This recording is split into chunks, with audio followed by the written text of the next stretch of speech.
Como é que o Carlos fica sério? Olha só. Dá até medo, rapaz. Cadeira, Carlos. Vocês dizem, eu acredito, né? Ai, ai, glória a Deus. A gente está no mês da família, né? E o desafio de abrir a campanha está comigo. E tantos textos, né, para a gente falar de família, e o Senhor me levou a um que não tem nada a ver. Mas a vontade é dele, a gente obedece, amém? O título da mensagem, o tema, né, é Cuidando da Próxima Geração. A gente vai ler um capítulo e passar por outros dois. Então, você que anota aí, você vai ter que ser bem rápido. Então, abram comigo o Santo Livro lá em Juízes 19. Nós vamos ler todo o capítulo 19.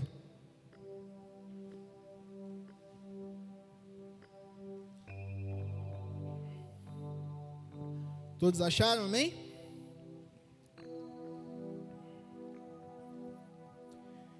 Diz assim a palavra do Senhor. Naquela época não havia rei em Israel. Aconteceu que um levita, que vivia nos montes de Efraim, numa região afastada, tomou para si uma concubina que era de Belém de Judá. Mas ela lhe foi infiel, algumas versões dizem adulterou. Deixou e voltou para a casa do seu pai, em Belém de Judá. 4 meses depois, seu marido foi convencê-la a voltar. Ele tinha levado seu servo e 2 jumentos. A mulher o levou para dentro da casa do seu pai, e quando seu pai o viu, alegrou-se. O sogro dele o convenceu a ficar ali, e ele permaneceu com eles 3 dias, todos comendo, bebendo e dormindo ali. No 4º dia, eles se levantaram cedo e o levita se preparou para partir.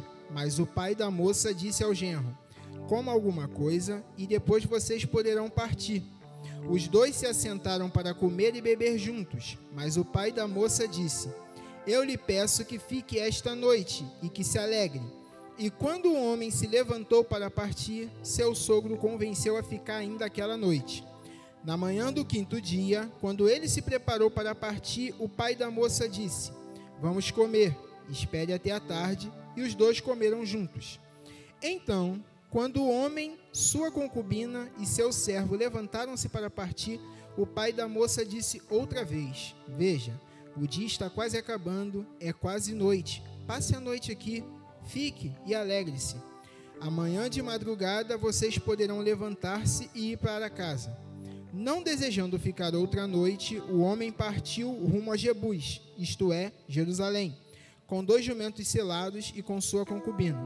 Quando estavam perto de Jebus e já se findava o dia, o servo disse a seu senhor: venha, vamos parar nesta cidade dos jebuseus e passar a noite aqui. O seu senhor respondeu: não vamos entrar numa cidade estrangeira cujo povo não é israelita. Iremos para Gibeá. E acrescentou: ande, vamos tentar chegar a Gibeá ou a Ramá e passar a noite num desses lugares. Então prosseguiram, e o sol se pôs quando se aproximavam de Gibeá de Benjamim. Ali entravam para passar a noite. Foram sentar-se na praça da cidade, e ninguém os convidou para passarem a noite em sua casa. Naquela noite, um homem idoso, procedente dos montes de Efraim, e que estava morando em Gibeá, os homens do lugar eram benjamitas, voltava de seu trabalho no campo. Quando viu o viajante na praça da cidade, o homem idoso perguntou: para onde você está indo? De onde vem? Ele respondeu: estamos de viagem, indo de Belém de Judá para uma região afastada, nos montes de Efraim, onde moro. Fui a Belém de Judá e agora estou indo ao santuário do Senhor. Mas aqui ninguém me recebeu em casa. Temos palha e forragem para nossos jumentos, e para nós mesmos, que somos seus servos, temos pão e vinho. Para mim e para a sua serva e para o jovem que está conosco, não temos falta de nada. Você é bem-vindo em minha casa, disse o homem idoso. Vou atendê-lo no que você precisar. Não passe a noite na praça. E os levou para sua casa e alimentou os jumentos. Depois de lavarem os pés, comeram e beberam alguma coisa. Quando estavam entretidos, alguns vadios da cidade cercaram a casa. Esmurrando a porta, gritaram para o homem idoso, dono da casa: traga para fora o homem que entrou em sua casa, para que tenhamos relações com ele. O dono da casa saiu e lhe disse: não sejam tão perversos, meus amigos, já que esse homem é meu hóspede, não cometam essa loucura. Vejam, aqui está minha filha virgem e a concubina do meu hóspede. Eu as trarei para vocês e vocês poderão usá-las e fazer com elas o que quiserem, mas nada façam com esse homem. Não cometam tal loucura. Mas os homens não quiseram ouvi-lo. Então o levita mandou a sua concubina para fora, e eles a violentaram e abusaram dela a noite toda. Ao alvorecer, a deixaram. Ao romper do dia, a mulher voltou para a casa onde o seu senhor estava hospedado. Caiu junto à porta e ali ficou até o dia clarear.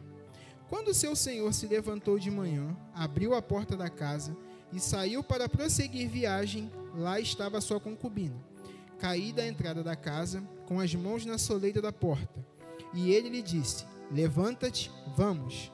Não houve resposta. Então o homem a pôs em seu jumento e foi para casa. Quando chegou, apanhou uma faca, outras versões dizem cutelo, e cortou o corpo da sua concubina em 12 partes. As enviou a todas as regiões de Israel. Todos os que viram isso disseram: nunca se viu, nem se fez uma coisa dessas, desde o dia em que os israelitas saíram do Egito. Pensem, reflitam, digam o que se deve fazer. Curvem sua cabeça, vamos orar.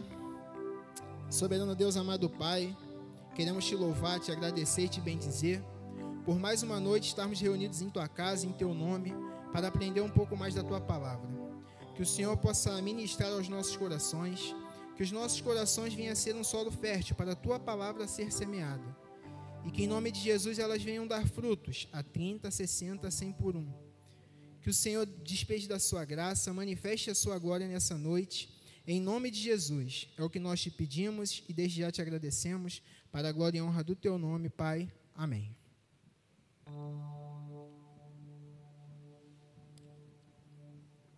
Bom, vamos caminhar um pouquinho no entendimento desse texto. Na ceia do mês passado, o nosso apóstolo pregou em cima desse texto, passando no capítulo 20, trazendo, enfatizando a importância da unidade, do que as outras tribos fizeram para conquistar a vitória. Só que eu não quero tratar desse aspecto. Eu quero falar, com base nesse casal, acerca da nossa responsabilidade que temos em cuidar da próxima geração. Amém? Bom, esse homem, esse levita, ele morava nas regiões montanhosas de Efraim. Já a sua concubina, ela era de Belém de Judá.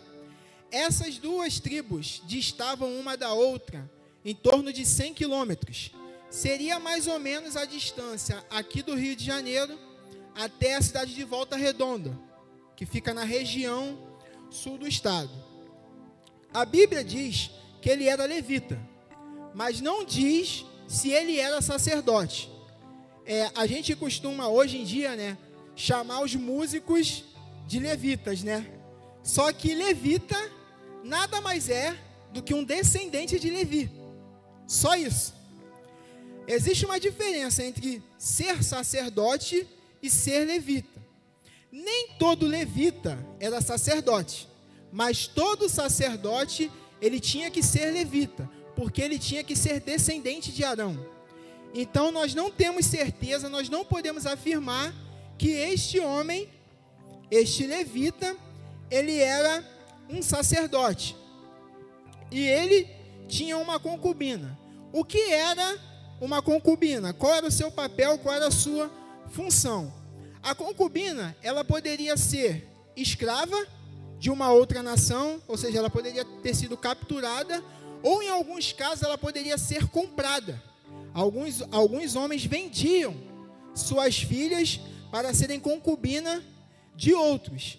E os homens, eles adquiriam concubina não apenas para o seu capricho, não apenas para satisfazer os seus prazeres, mas também para cumprir um propósito de gerar filhos.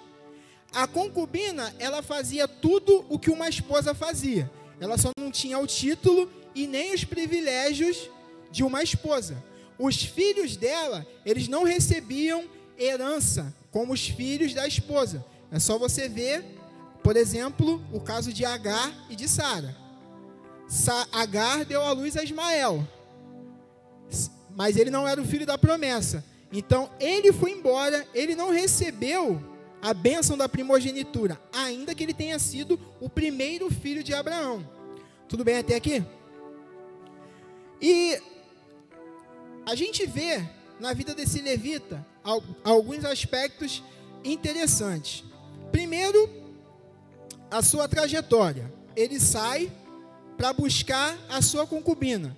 Mas a gente vê no texto que ele foi traído por ela foi embora e ele espera 4 meses para ir atrás dela. E ele sai com um objetivo, mas sai sem um plano.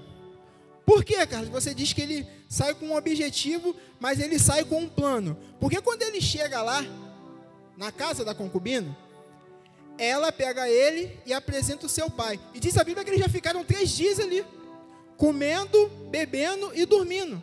Ou seja, a resenha estava rolando. Tu não foi buscar ela para voltar, cara? Tá esperando o quê para ir embora? E aí no 4º dia, ele resolve ir embora e o sogro fala o quê? Ai não, cara, fica um pouquinho aqui. O que acontece? Quando a gente tem um objetivo, tem um desejo, mas não tem um plano bem estabelecido, a gente é facilmente distraído, facilmente afastado daquilo que a gente tinha que fazer. E aí no 5º dia, ele vai. Só que quando ele está para sair, o sogro fala a mesma coisa. Fica aí, vamos comer, vamos beber. Aí já quando chega no fim da tarde, que ele resolve ir. Se a gente for fazer uma comparação, por exemplo, o servo de Abraão, Eliezer, ele tinha uma missão parecida. Ele foi buscar uma esposa para Isaac. Quando ele ora, ele pede um sinal ao Senhor. Quando tudo ali se confirma, ele vai até a casa de Rebeca, reúne sua família, conta tudo, todo mundo se alegra, isso vem do Senhor. Aí eles falam assim para Eliezer, eles ficam uma noite, chega na manhã bem cedinho, Eliezer fala, está decidido a ir embora com Rebeca. Eles falam, vai agora não, deixa a gente se despedir dela, deixa a gente ficar uns 10 dias com ela. Eliezer, não, estamos indo já. E foram embora, ou seja, posicionamento, decidido, não desvia nem para a direita nem para a esquerda, não tem ninguém que vai me fazer distrair.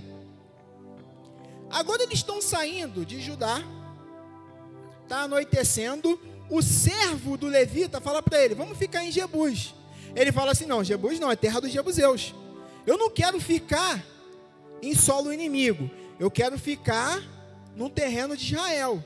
Então eles chegam até Gibeá, anoitece, eles falam, não tem como a gente seguir viagem, fica na praça, ninguém oferece abrigo para ele, até que um idoso, que também coincidentemente era das montanhas de Efraim, estava ali, o convida para entrar na sua casa.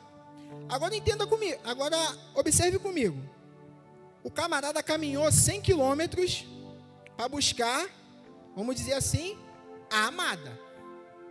Agora ele para no meio do caminho, entra na casa do idoso, e diz a palavra que chegam uns vadios da cidade de Gibeá, querendo se relacionar com ele. Lembre-se que Benjamim era a tribo de Israel. Benjamim também conhecia a lei do Senhor. Benjamim também sabia que o Senhor abominava a relação entre pessoas do mesmo sexo. Só que Benjamim, Gibeá, está sendo influenciada pelas cidades ao redor, porque são homens querendo se relacionar com outro homem. O idoso tenta negociar com eles, tem minha filha virgem, tem a concubina do meu hóspede, Eles não, a gente quer ele. E aí todo o esforço que o camarada fez, eu fico sempre me perguntando, cara, pra quê? Por que tu não deixou ela lá? E aí os homens estão ali, num ato de desespero, o que ele faz? Puxa o idoso e empurra a concubina. E os caras passam a noite inteira abusando daquela moça. A noite inteira. Mulheres, só as mulheres, respondam para mim o seguinte: se uma barata voadora for na sua direção, qual é a primeira coisa que você faz? A maioria grita. Sim ou não? A maioria grita. Preste atenção no seguinte: no sábado, eu estava saindo de casa e tinha um casal discutindo na rua, mas assim, aquela discussão, o negócio estava intenso, aquela gritaria. Eu passei por eles e quando eu estava mais ou menos a uns 200 metros de distância, eu continuava ouvindo a discussão. E a minha audição não é das melhores.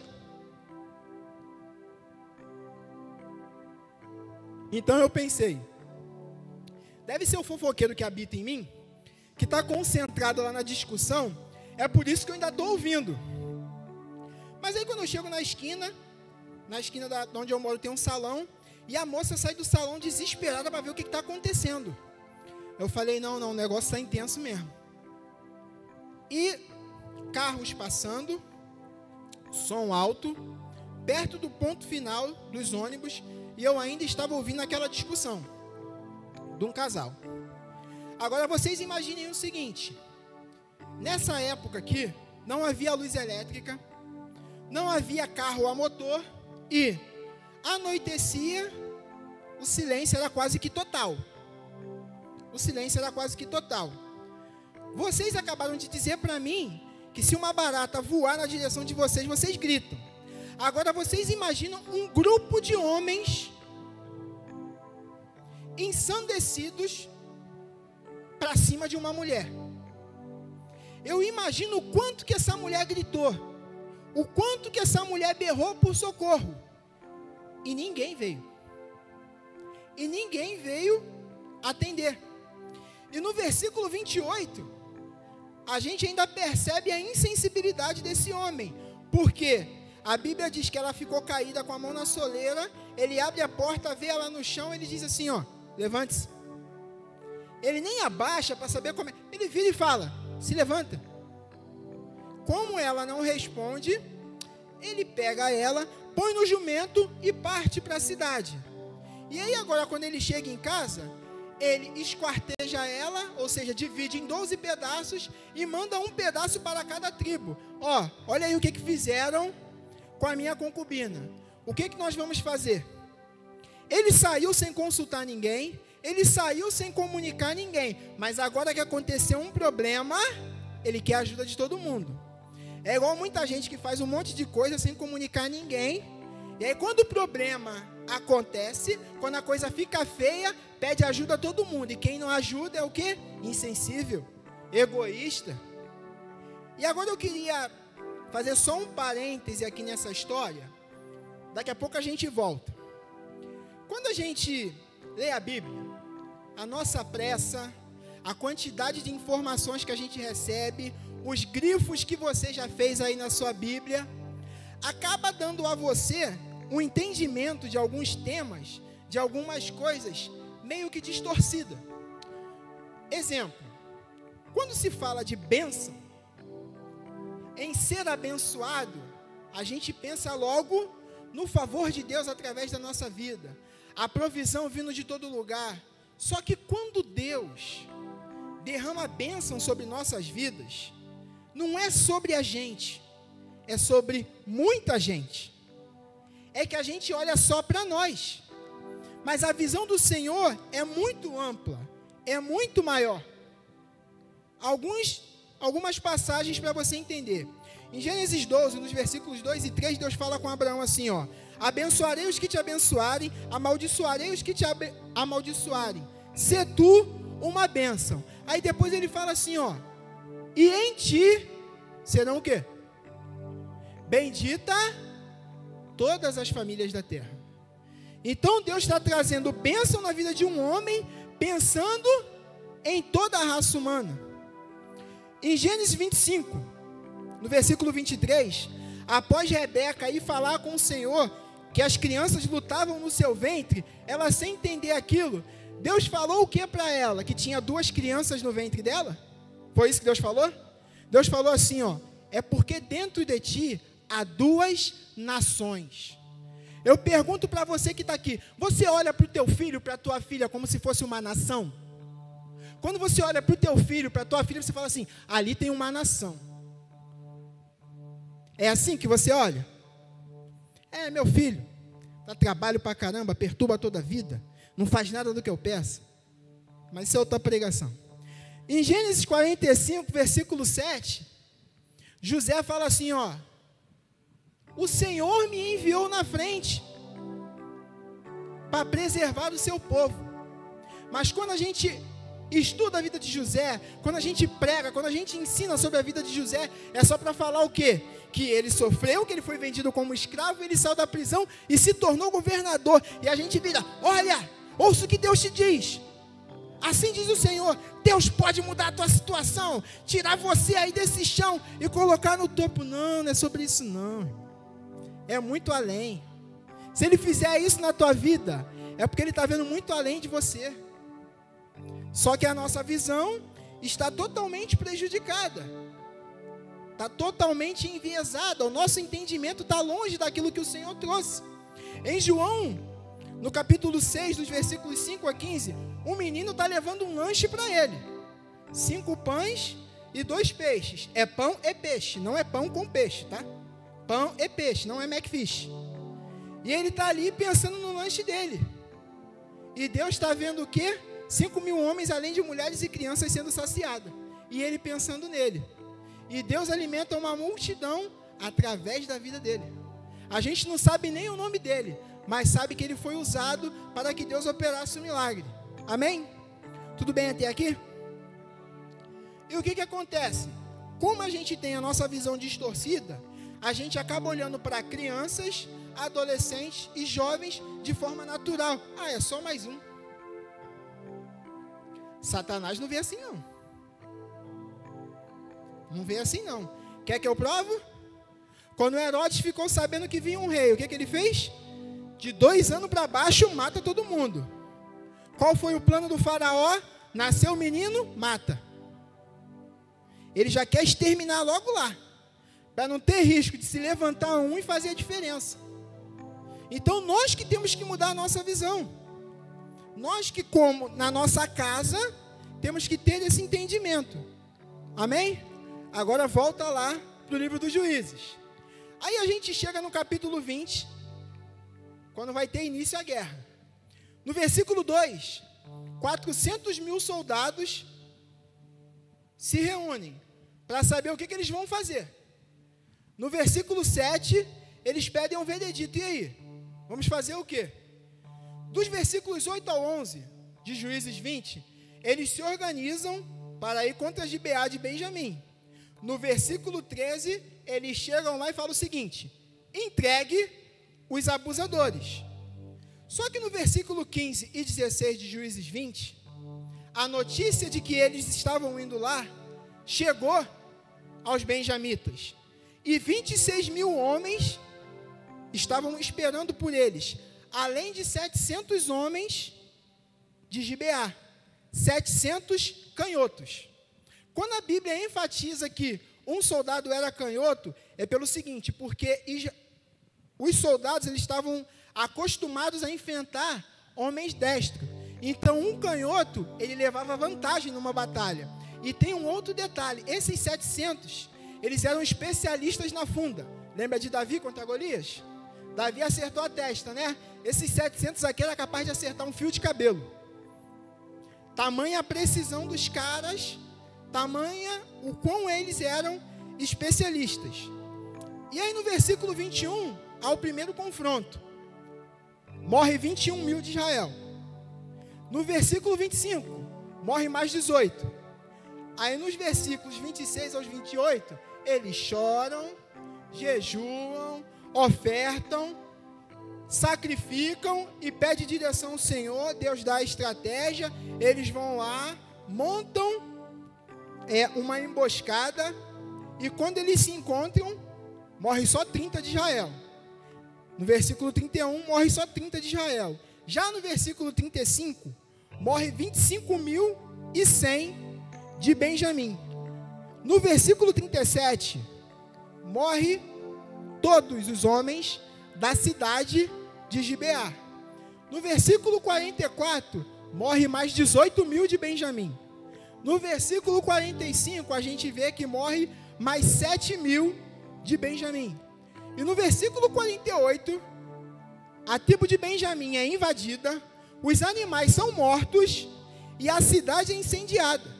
Olha que lindo, 115.130 mortos registrados, fora os da cidade de Gibeá. E aí você pode estar pensando, tu fez a conta, cara? Fiz. Se eu fosse pregador famoso, eu diria que era estudioso, mas como eu não sou, é coisa de quem tem o que fazer mesmo.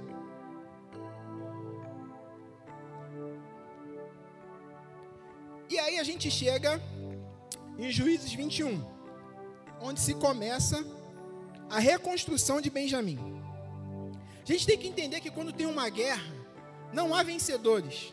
Ainda que uma nação possa comemorar, todo mundo perde. Eles prevaleceram contra Benjamim, mas aqui é Israel contra Israel. Não é Israel contra outra nação, é Israel contra Israel. São os 11 do norte mais Judá contra Benjamim, a menor tribo de Israel, perdão. No versículo 6, Israel lamenta a matança em Benjamim. No versículo 8, eles fazem uma reunião para ver quem não veio. Aí eles constatam a ausência de Jabes de Gileade. Versículo 10, eles enviam 12.000 homens para atacar a cidade. No versículo 12, eles pegam 400 moças virgens. E no versículo 13, eles enviam as moças para Benjamim com uma oferta de comunhão. Aquela oferta que eles sentam à mesa para comer, tipo a ceia de Jesus. E aí nos versículos 19 ao 25, eles se organizam e eles vão para a cidade de Siló para buscar mulheres, porque eles fizeram um acordo que eles não iam dar nenhuma mulher para Benjamim.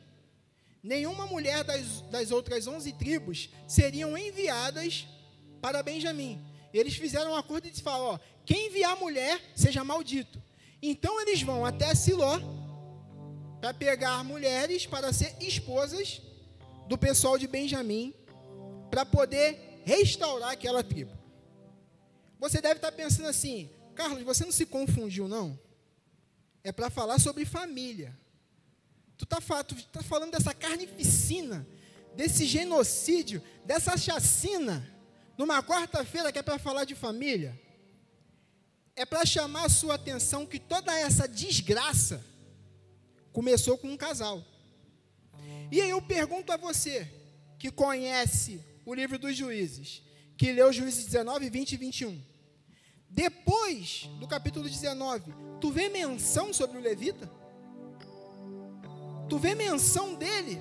Ele foi, como dizem os meus amigos de infância, ele foi na frente puxando o bonde. Ele que... Tu ouve a voz dele? Tu ouve falar dele? Tu ouve ele dando graças ao Senhor porque a justiça foi feita, que ele foi vingado? Você não ouve falar dele? E tudo começou lá dentro da casa dele, porque ele negligenciou a sua responsabilidade com a sua concubina. Sua concubina foi infiel, voltou para a casa do pai, sem falar com ele. E só 4 meses depois ele vai lá. E eu estou falando com vocês da nossa responsabilidade com a nossa próxima geração.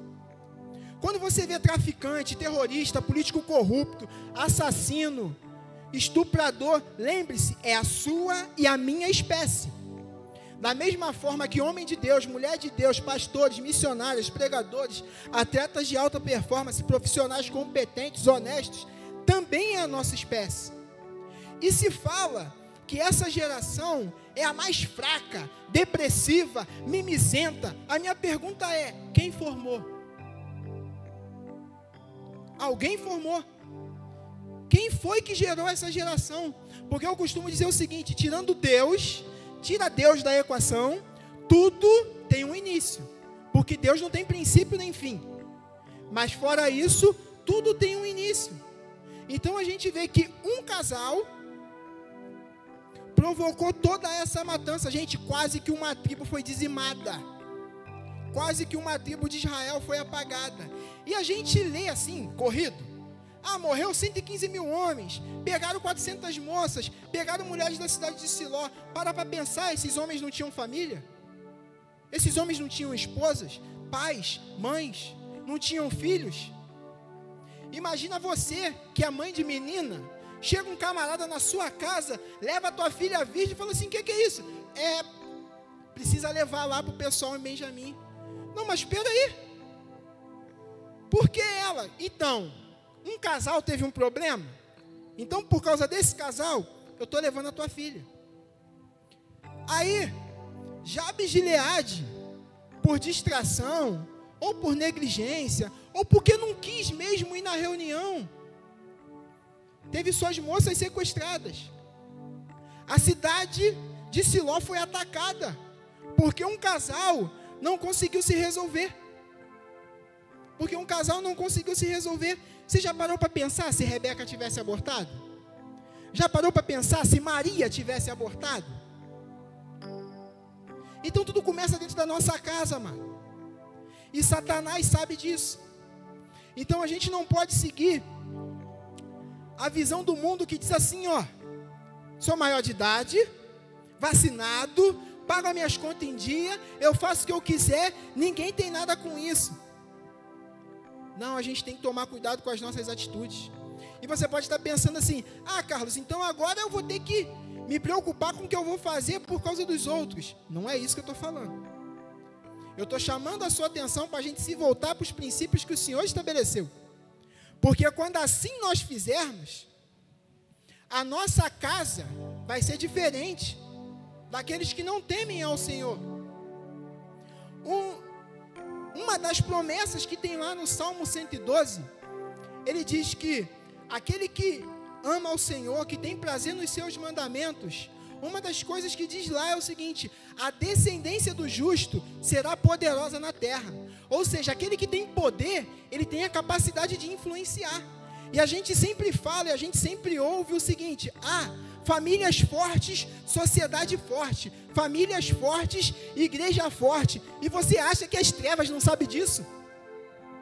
Você acha que esses shows, essas leis aleatórias, que um dia alguém acordou e falou assim: vamos fazer uma lei para legalizar o aborto? Olha, vamos promover a promiscuidade? Isso é intencional, gente. Isso é intencional. Isso é planejado. Tivemos esse show aí no Rio. O que mais me chamou a atenção não foi as notícias do show, foi as entrevistas dos fãs que lá estavam. Um que mais me chamou a atenção foi de um jovem que falou que vendeu um lote, que a mãe colocou no nome dele para estar aqui. O camarada vendeu um lote, ou seja, abriu mão de um bem para estar numa reunião com uma pessoa que nem sabe quem ele é, que nem vai dar um abraço nele. Ou seja, olha a influência que as trevas está gerando na cabeça dessa geração. Quando a gente pensa em Daniel, Daniel fala lá: o Deus dos meus pais. Daniel, Misael, Ananias e Azarias, eles estavam na Babilônia, terra estranha, língua estranha, povo estranho, e mesmo assim eles não negaram o Senhor, porque a influência que ele recebeu dos pais. Então que eu e você venhamos nos voltar para o Senhor de tal forma, para entender da nossa responsabilidade. Como eu falei para vocês, que a gente possa olhar para essas crianças, para esses adolescentes, para esses jovens e pensar: ali tem uma nação, ali tem um governante, ali tem alguém que vai fazer a diferença. Porque se assim a gente enxergar, a gente vai orar mais, a gente vai jejuar mais, a gente vai meditar mais na palavra, para poder verdadeiramente fazer uma descendência poderosa, para que a gente verdadeiramente venha a ser bem sucedido. Ou seja, sucedido bem. Ou seja, alguém que vai dar continuidade àquilo que nós começamos. O Ministério de Música pode subir, por favor? não vai ser como alguns políticos fazem. Tem uma obra, eles, vou continuar não, para, faz outra, começa outra e não termina. Não. A gente é do Senhor. A gente termina aquilo que a gente começa. Nós seremos bem-sucedidos. Bem-sucedidos, ou seja, bem-sucedidos. Os que vierem depois da gente vão fazer mais do que a gente, vão ir mais longe do que a gente. Às vezes alguém fala assim, pô, seu filho é inteligente igual você, né? Eu falo, não, em nome de Jesus ele vai ser mais. Em nome de Jesus ele vai mais longe. Ele vai fazer muito mais do que eu. Ele vai chegar num nível muito acima do que eu. E que nós, pais, possamos olhar assim para os nossos filhos e pensar dessa forma e declarar na vida deles, aí tem uma nação, aí tem alguém que vai fazer a diferença, aí tem alguém que vai influenciar, aí alguém que vai influenciar positivamente para o reino. Amém? Deus abençoe a todos. Aleluia. Você pode aplaudir o Senhor?